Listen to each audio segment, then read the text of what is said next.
Assalamualaikum warahmatullahi wabarakatuh.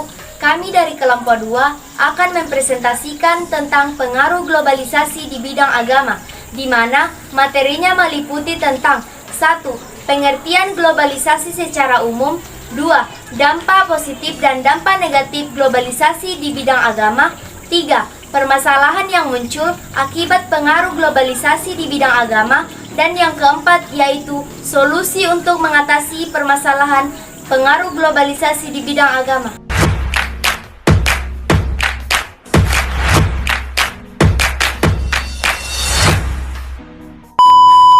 Sebelum kami masuk pembahasan lebih lanjut, izinkanlah kami memperkenalkan diri terlebih dahulu.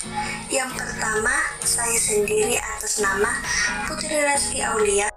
Selanjutnya ada Nurul Aziza, Misbah Rahayu, lalu yang berikutnya Arais Varyawan, Furkan Al-Kafi, dan Nurama.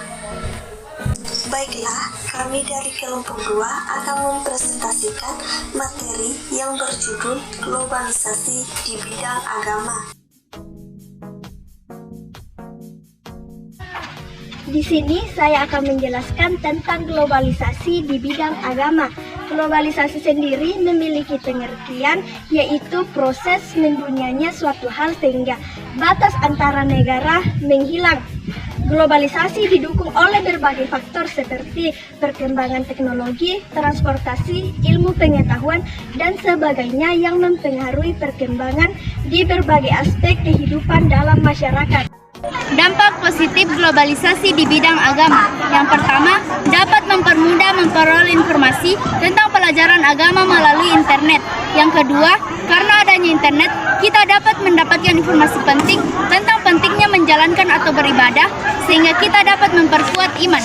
Yang ketiga, dapat meningkatkan pengetahuan tentang agama. Dampak negatif globalisasi di bidang agama.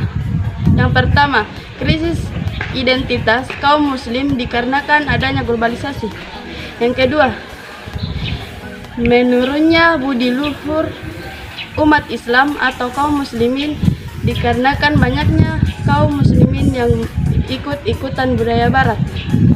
Yang ketiga, kurangnya perkembangan potensi atau kreativitas seorang muslim karena tidak adanya kemerdekaan atau kebebasan pemikiran di tengah kaum muslim.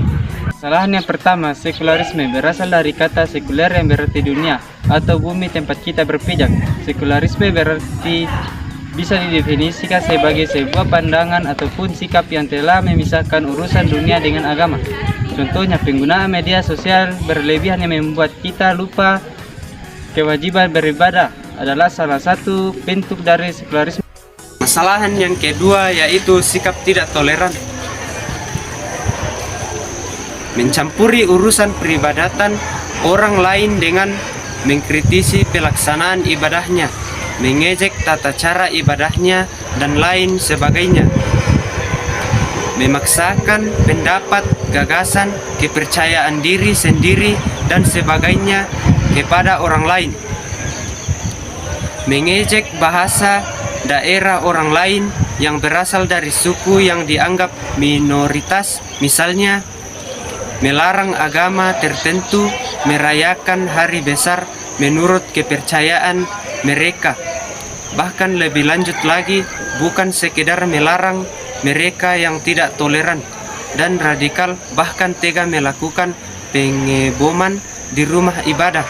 Dalam Islam sendiri, Rasulullah Sallallahu Alaihi Wasallam melarang keras perusakan rumah ibadah dan mengganggu umat lain beribadah bahkan dalam kondisi perang sekalipun. Yaitu solusi untuk mengatasi permasalahan. Permasalahan yang pertama yaitu sekularisme.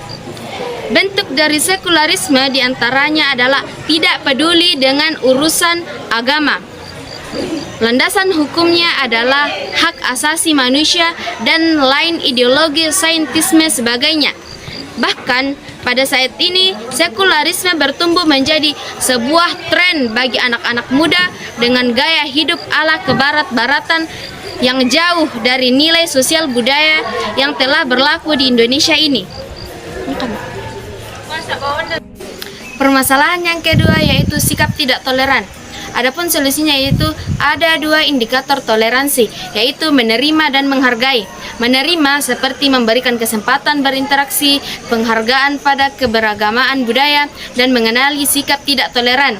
Sedangkan menghormati yaitu bersedia untuk menghormati dan menghargai dan menghormati hak orang lain. Untuk tetap teguh beriman di tengah derasnya arus zaman sekularisme yang berpotensi melemahkan keimanan adalah menyembunyikan diri dengan membaca kitab suci Al-Quran beserta terjemahannya, membaca hadis disertai maknanya, dan menyembunyikan diri dengan menunaikan berbagai tugas ibadah keagamaan.